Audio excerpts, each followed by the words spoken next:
So you can probably pick that stuff out quite easily with the experience that you have. Yeah, absolutely. And I studied all of that. I mean, I would consider myself one of the best in the business. I mean, I invented the Budweiser girls. I had massive contracts with NASCAR, Carnival Cruise Lines.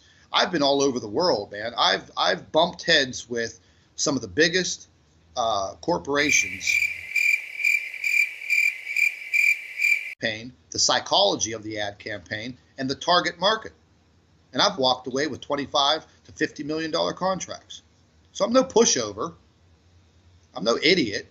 I'm no, dummy that just decide to open up a YouTube channel and do this. Who came up with the Spud Dog? The Spud Dog? Yeah, Spud McKenzie. Oh, you mean Spud's? That was way after me. The Budweiser girls was actually a joke, because it turned out to be a joke that like came up, and like sex sales, and we were right in the middle of these big Budweiser contract negotiations with Budweiser and NASCAR, and it was my father's company, and my father had a young girlfriend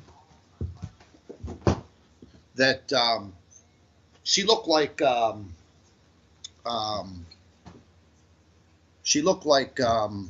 what's her name, Pamela Anderson, and her name was Cherie. Very beautiful woman, complete airhead. And she came walking in as I was having a meeting with my father, and she was dressed in little white shorts, had a little red shirt on, and it just happened to be a Budweiser shirt. And it was, all skin tight, all tanned out. And she was like, that little bubbly attitude. And I looked over at her, and I was like, oh my God, that light bulb went off, because that's the type of mind that I have when it comes to, advertising. And I was like, wow, that's it. She's a Budweiser girl. And my father looked at me and he says, what the hell are you talking about? I'm like, we're gonna create the Budweiser girls. These girls are gonna sell beer. Who drinks beer?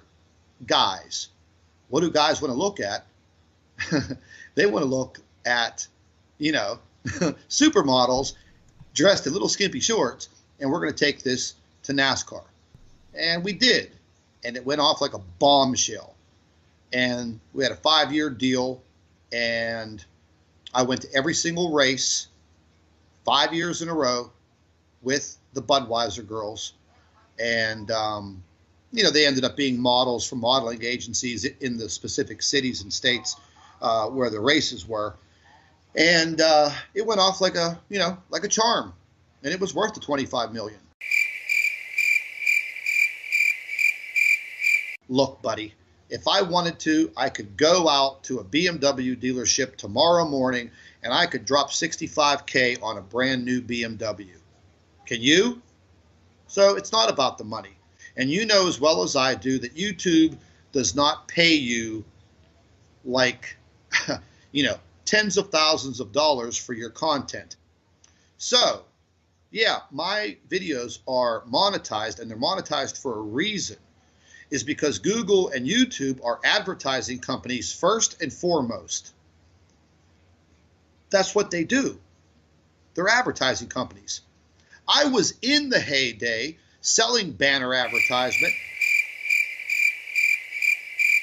Put me out front, I have to be monetized.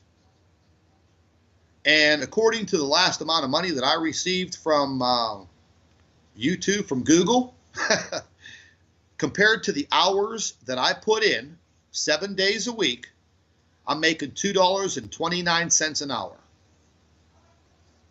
That's it. Now, $2.29. That's big money, man. You can buy a yacht. $2.29 an hour? Jeez, what's going on?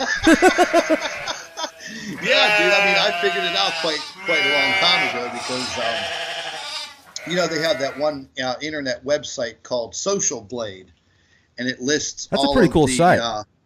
It lists all of the YouTube channels on and your projections of what you're going to be making, and somehow called Social Blade. and it lists That's a all pretty of cool the, site.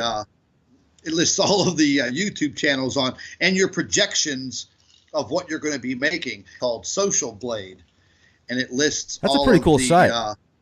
it lists all of the YouTube channels on and your projections of what you're going to be making.